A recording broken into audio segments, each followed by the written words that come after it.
Sir, my lady, said Patrick, is a broken man an outlaw?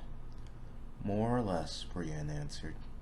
Septon Maribald disagreed. More or less than more. There are many sorts of outlaws, just as there are many sorts of birds. A sandpiper and a sea eagle both have rings, but they are not the same. The singers love to sing of good men, forced to go outside the law to fight some wicked lord. But most outlaws are like this raven hound, then they are the lightning lord.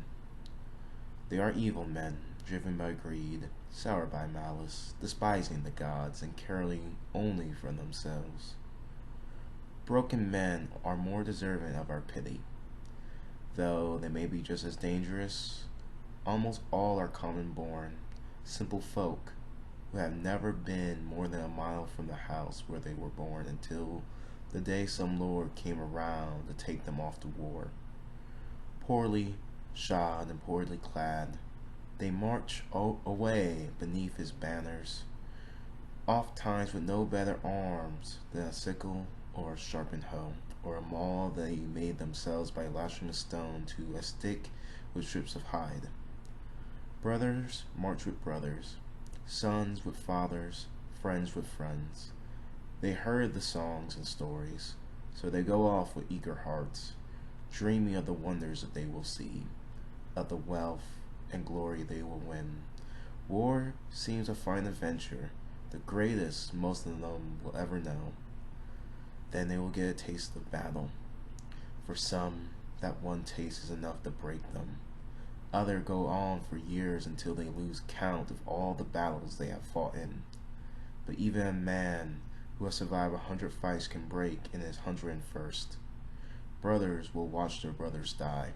Fathers lose their sons. Friends see their friend trying to hold their entrails, and after they've been gutted by an axe. They see the Lord who led them cut down, and some other lords shout that they are his now. They take a wound, and when that still half healed, another. There is never enough to eat. Their shoes fall to pieces from the marching. Their clothes are torn and rotting, and half of them are shitting in their breeches from drinking bad water. If there were new boots, or a warming cloak, or maybe a rusted iron half-helm, they need to take them from the corpse. For how long they are stealing from the living too, from the small folks whose lands they're fighting in, men very like the men they used to be. They slaughter their sheep and steal their chickens, and from there is just a short step to carrying off their daughters too. And one day, they look around and realize all their friends and kin are gone, that they are fighting beside strangers beneath a banner that they hardly recognize. They don't know where they are or how to get back home, and the Lord they're fighting for does not know their names, yet here he comes, shouting for them to form up to make a line with their spears, scythes, and sharpened hoes to stand their ground, and the knights come down on them, faceless men, clad in all steel, and the iron thunder of their charge seems to fill the world, and the man breaks. He turns and runs, or crawls off afterward, over the corpses of the slain, or steals away the black of night. He finds some place to hide, and all the thought of home is gone by then. Kings and lords and gods mean less to him than a hunch of spoiled meat that will let him live another day, or a skin of bad rind that might drown his fear for a few hours. The broken man lives day to day, from meal to meal, more beast than man. Lady Brienne is not wrong. In times like these, the traveler must be aware of broken men and fear them, but he should pity them as well.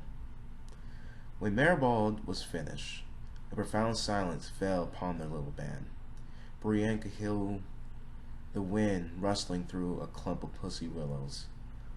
Farther off the faint cry of a loon. She could hear the dog panting as softly as he loped along beside the septon, in his donkey, the tongue lolling from his mouth, the quiet stretch and stretch until finally she said, "How old were you when they marched you off to war?" "Why, no older than your boy," Maribald replied. "Too young for sure, in truth. But my brothers were all going. I will not be left behind." William said I could be a squire, though Will was no knight, only a pot boy armed with a kitchen knife he stolen from the inn. He died upon the stepstones, and never struck a blow.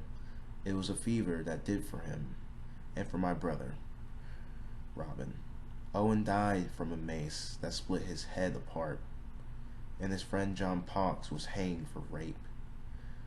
"The War of the Ninepenny Kings?" asked Hyle Hunt. "So they called it, though I never saw a king, nor earned a penny. It was a war, though, that it was."